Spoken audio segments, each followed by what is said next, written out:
Hi, thanks for joining us today as we launch Aquantia's latest cycle of innovation, our 40nm 10G-based T5 technology. I'm Faraj Aaleai, President and CEO of Aquantia Corporation. Aquantia was formed in 2005 to make 10G-based T a mainstream market reality. To do that, the company broke several technology barriers to achieve unprecedented success in performance, power consumption, and port density. As we're all aware, enterprise applications have placed increasingly heavy demands on the data center, its infrastructure, budgets, and staff in the past 5 years. Applications like video, voice over IP, and file sharing have spawned bandwidth spikes, enormous data downloads, and huge new surges in IP traffic, taking the data center well beyond the gigabit traffic realm. Thankfully, the dominant trends in data center infrastructure and operations, like virtualization, network convergence, and green computing, have helped the enterprise to cope. These moves have helped to contain budgets, break down inefficient silos, reduce complexity and energy consumption. But there are still demands to be met in terms of unclogging traffic bottlenecks and simplifying infrastructure management. And as we know, virtualization and convergence are in fact compounding the bottleneck dilemma.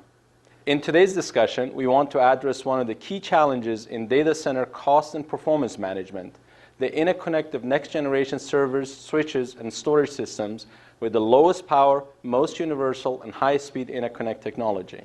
We want to talk about getting to the next inflection point of I/O performance within the data center ecosystem, affordable, extremely power-efficient, highly dense 10G-based technologies that enable the next leap forward.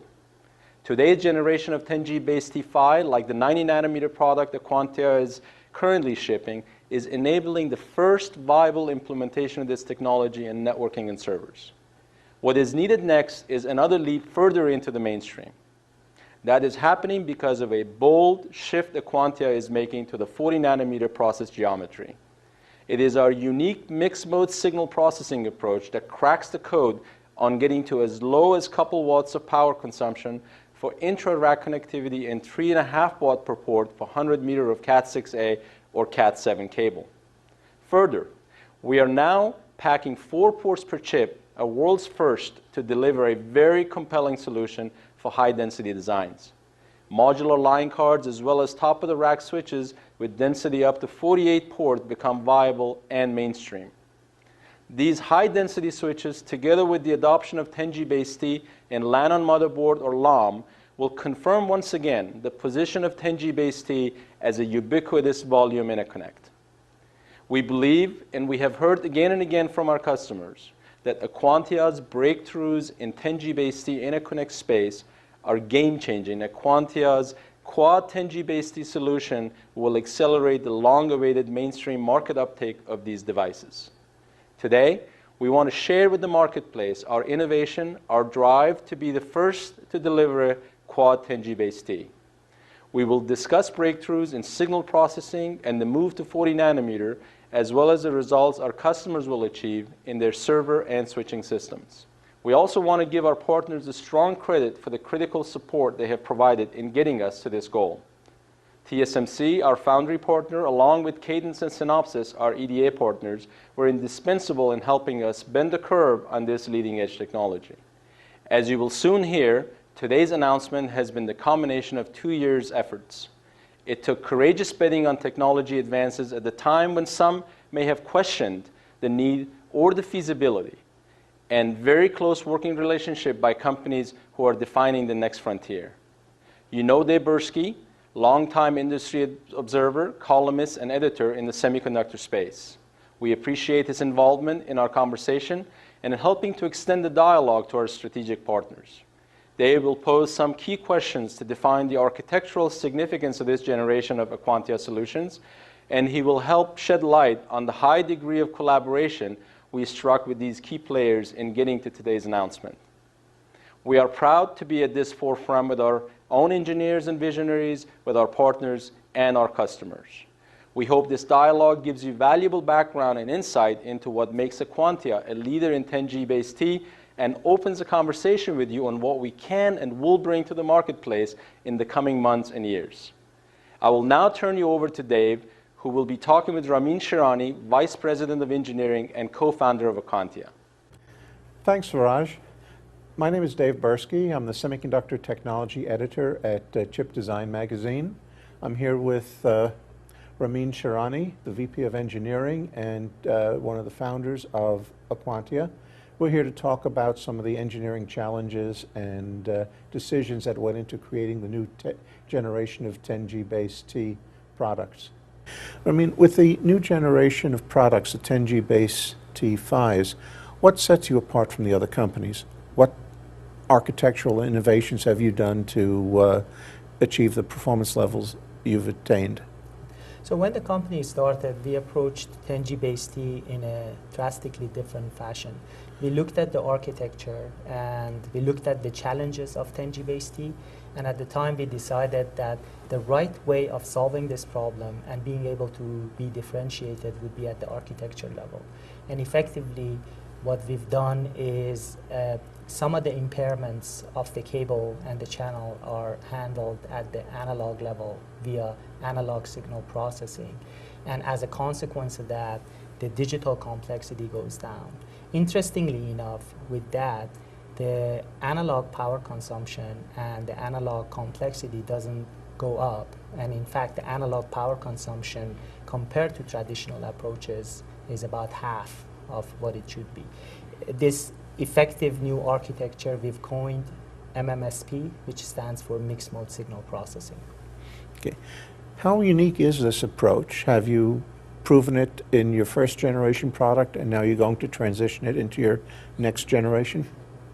Yes, the technique is proven in our first generation product.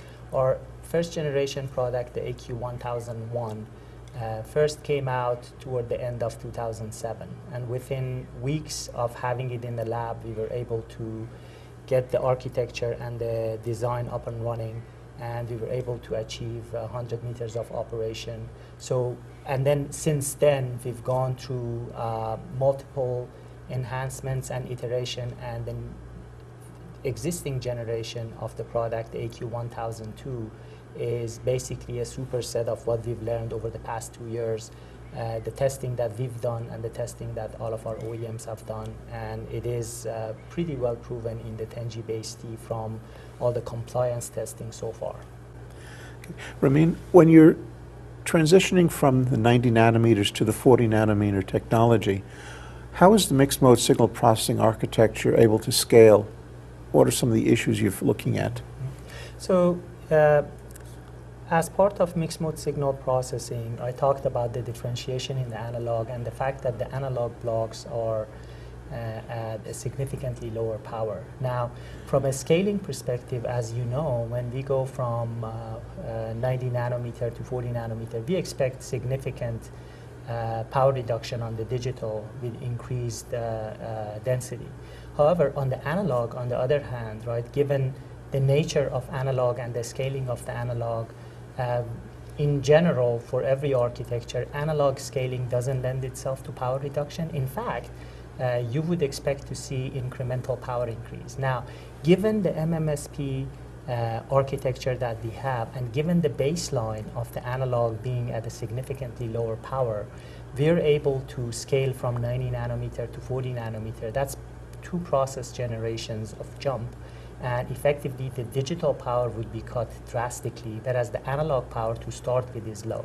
So effectively, it lends itself to even bigger advantage given the lower analog power.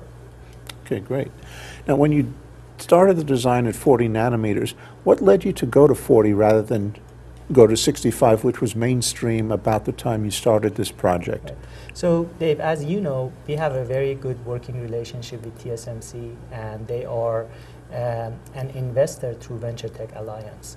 As part of that relationship, we had an opportunity to go to TSMC back in May or June timeframe of 2007. And effectively, we looked at the maturity of the 65 nanometer and the digital densities that 65 nanometer offered. But at the same time, in the same visit, we met with their physicists and got a good glimpse on how far along they were on the 40 nanometer process. In particular, we were pretty impressed with some of the work they've done on analog modeling and transistor modeling and the early SPICE models they had. And in conjunction with TSMC, we decided that it's worthwhile taking the risk and getting involved early on in 40 nanometer technology, but following it up with a multitude of test chips to prove the specific building blocks. And that's exactly what we've done. And ever since then, we've done 3 shuttles, the last of which pretty much covers all the analog building blocks within our technology. Now, to develop the chips, one of the biggest challenges is making sure the models are right, the tools are there. How did you work with your design partners to develop the chip, the design rules and other challenges to work at this bleeding edge of technology? Dave, as part of the work that we started with TSMC early on, we were able to work with them in developing good transistor models, and in conjunction with those transistor models, as I mentioned earlier, we've run a number of test shuttles, which has been fundamental to the success of the work that we've done in 40 nanometer. But that by itself wasn't sufficient. 40 nanometer has a ton of other challenges, as you may very well know, and in particular, for MSP, right, mixed mode signal processing, a platform needs to be there to do very precise mixed mode simulations, right? And for that, we have relied on Cadence's AMS environment, and the whole flow, right, from transistor level to mixed mode simulation to digital and digital verification revolves around Cadence's environment. And that's been very fundamental as part of not only our 90 nanometer architecture, but as we migrated it to 40 and the challenges of the 40, it's been very instrumental. Also, we've partnered with Synopsys, and where Synopsys has helped us significantly is in the area of synthesis and topographical synthesis, which is timing-aware layout, power-aware layout. And via that, it has eliminated a number of iterations which otherwise would have been there if you used the old traditional wire load models for synthesis. Synopsys, at the same time, has provided additional fundamental tools for power gating, clock gating, and power management, which is again essential part of this architecture to be able to get to a point where you can integrate a quad in a single monolithic die. Okay, Ramin, when you moved from 90 to 40 nanometers, what kind of challenges and opportunities did the technology present to you in terms of leakage, density, design rules? What did you find? So, very good question, Dave. So, as we moved from 90 nanometer to 40 nanometer, we found a number of obstacles. And as you mentioned, right, leakage is a pretty significant barrier in the sense that leakage management across 3 sigma of process is pretty difficult. As you know, based on laws of physics, as the process geometries shrink and the gate lengths shrink, leakage becomes a bigger factor of power consumption.